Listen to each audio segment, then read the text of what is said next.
श्री राधा रानी के नामकरण का अवसर आया।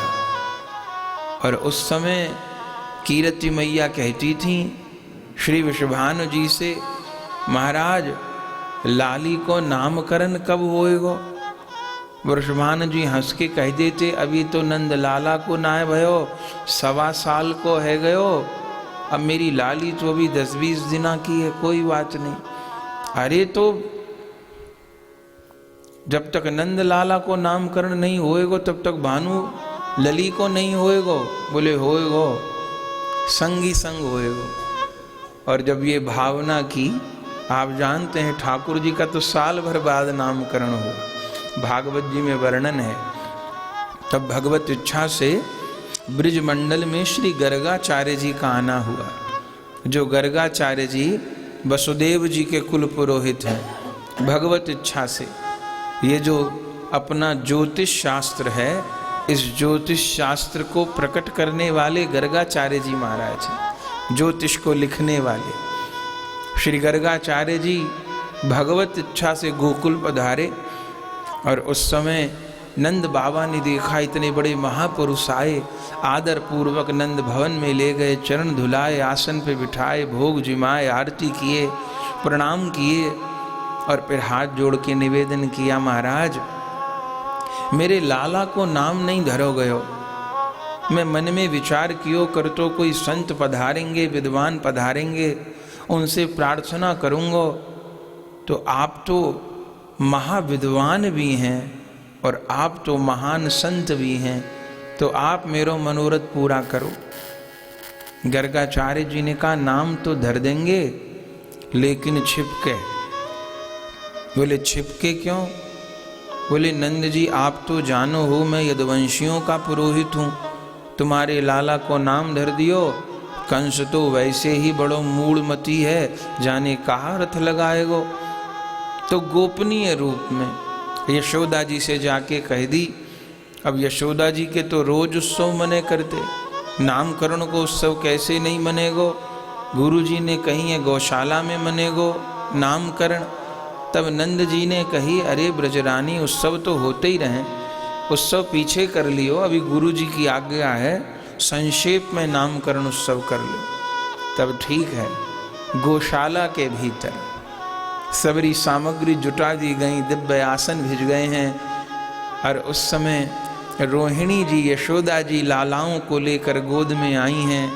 श्री नंद जी पहले से विराजमान और श्री गर्गाचार्य जी ने जो आते हुए प्रभु को देखा है, ओहो, उसी समय तो दंडवत प्रणाम किया है। अब जसोदा जी भी नंद जी चौंके, अरे इतने बड़े महात्मा हमें प्रणाम कर रहे हैं। यशोदा जी ने कही नंद जी से, महाराज ये तो हमें प्रणाम कर रहे हैं, इन्हें कछु आवे कि नहीं आवे? हम गंवार स्त्रियों को प्रणाम कर रहे हैं। नंद जी ने कहा अरे बाबरी तो को पतो नहीं है, ये महापुरुष हैं, तो प्रणाम क्यों कियो? अरे इनमें इनको तो सर्वत्र भगवत दर्शन हो गयो होगो कहीं इनको भगवत दर्शन। सो भगवान को लक्ष्य करके प्रणाम कर लियो, आसन पे बिठायो। और उस समय पहले रोहिणी नंदन का नामकरण किया और फिर नंद नंदन का नामकरण किया। हे नंद जी, ये जो रोहिणी नंदन है ये तो आपके पुत्र के नित्य सखा हैं। जब जब आपके पुत्र अवतार लेते हैं तब तब रोहिणी नंदन भी अवतार लेते हैं।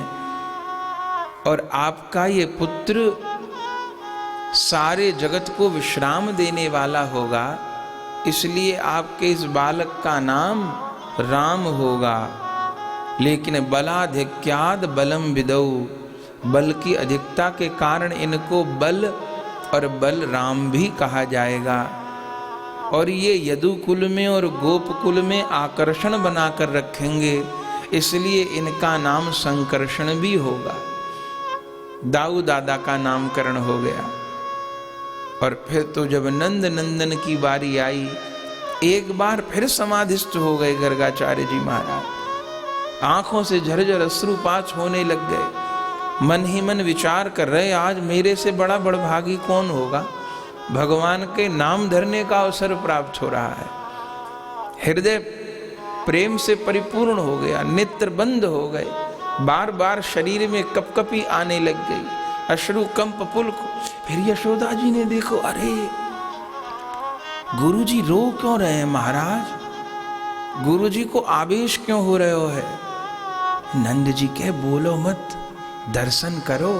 अरे संत हैं, इस संतों के हृदय में कब भगवान की लीला को प्रकाश हो जाए, कब भगवान को प्रेम प्रकट हो जाए। अब मैंने संतन से सुनी है, जब संतों को भगवत दर्शन होए तो प्रेमावेश में उनकी आंखों से आंसू गिरे, उनको रोमांच होए, पुलक होए, या अष्ट सात्विक विकार होए, उस समय उनको भगवान दर्शन होए। तो इनको इस समय जरूर भगवान को दर्शन हो रहे, बोल मत, दर्शन कर। बहुत देर तक बैठे रहे।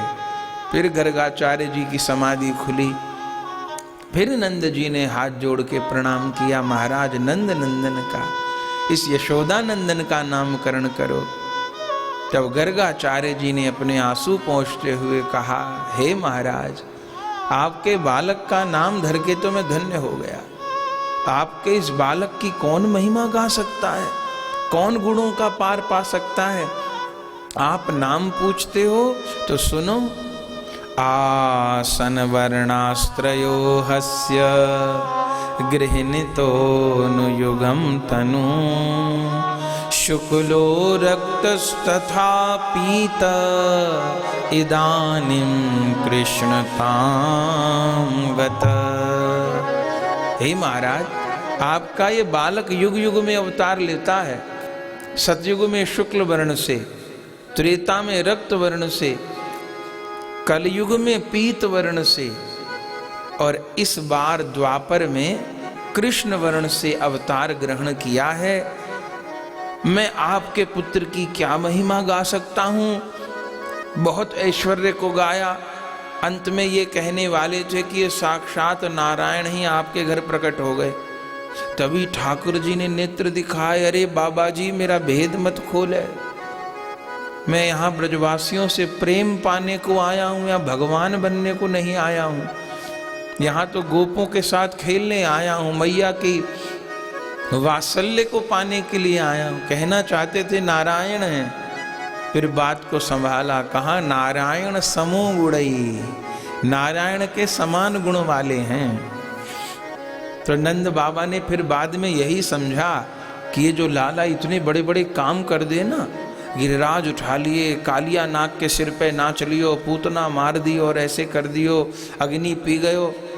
तो कोई बाबा से कहे, बाबा तुम्हारो लाला का भगवान है? बोले ना भैया, मेरो लाला भगवान भगवान ना है, तो इतने बड़े बड़े काम कैसे कर दे। बोले जब गर्गाचार्य जी आए, कह गए नारायण समो गुणई, वो तो कभी कभी मेरे लाला के भीतर नारायण आ जाएं, अब वो इतने बड़े बड़े चमत्कार कर जाएं, बाकी मेरो लाला तो मेरो लाला है, और मेरे लाला के भीतर तो कोई ऐश्वर्य नहीं, वो तो बस मेरो पुत्र है। ये ब्रजवासियों का माधुर्य है। और तब तो गर्गाचार्य जी ने नामकरण किया, श्री नंद जी से सम्मान पाकर के, और जैसे नंद भवन से चले तब मन में विचार आया कि श्री कृष्ण का तो दर्शन हो गया, अब श्री कृष्ण की नित्य शक्ति उन किशोरी जी को भी प्रणाम करता चलूं। और उस समय गर्गाचार्य जी गोकुल से चले हैं, गर्ग संहिता में वर्णन है, और चलते चलते रावल पहुंचे हैं।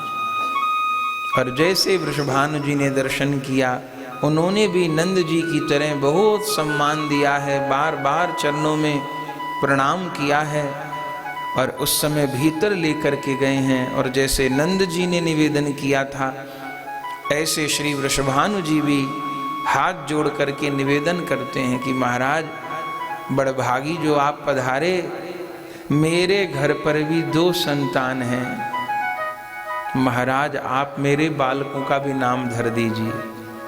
तब तक राधा रानी के बड़े भाई श्री दामा जी का भी नामकरण नहीं हुआ था। भले समय आप पधारे।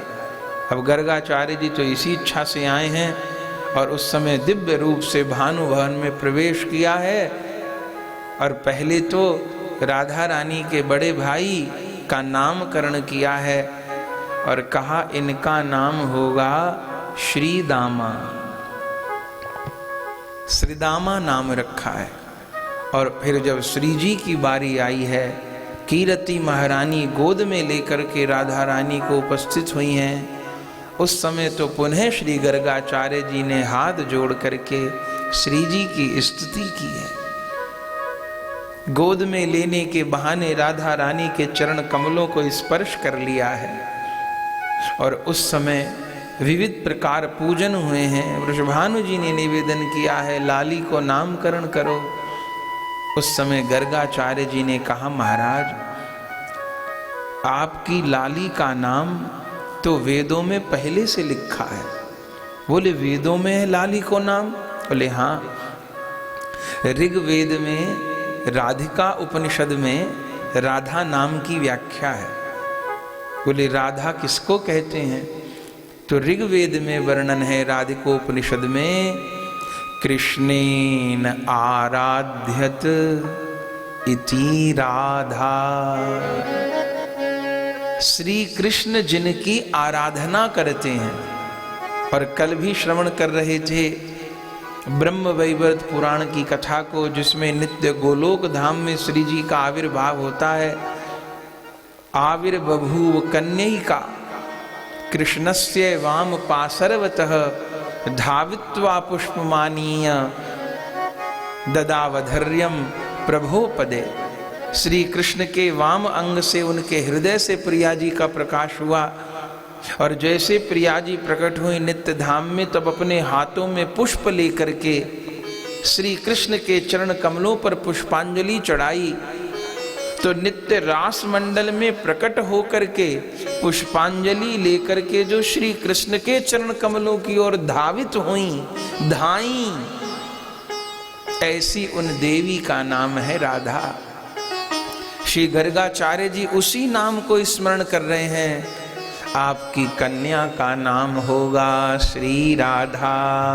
कहिए श्री राधा रानी की जय हो। बोले राधा नाम का अर्थ क्या है? बोले अर्थ बताने की तो मुझ में सामर्थ्य नहीं, पर कृष्णेन आराध्यत इति राधा। श्री कृष्ण भी जिनकी आराधना करते हैं वो राधा। और राधा नाम का अर्थ जानना हो तो राधा नाम को उल्टा कर लो। राधा नाम का उल्टा धारा, जिसके हृदय में निरंतर कृष्ण प्रेम की धारा बहती हो, उन करुणामयी का नाम है राधा। श्री राधा नामकरण किया है, श्री जी की स्तुति की है। और उस समय श्री गर्गाचार्य जी भी धन्य होते हुए रावल से मथुरा के लिए प्रस्थान करते, नामकरण हुआ।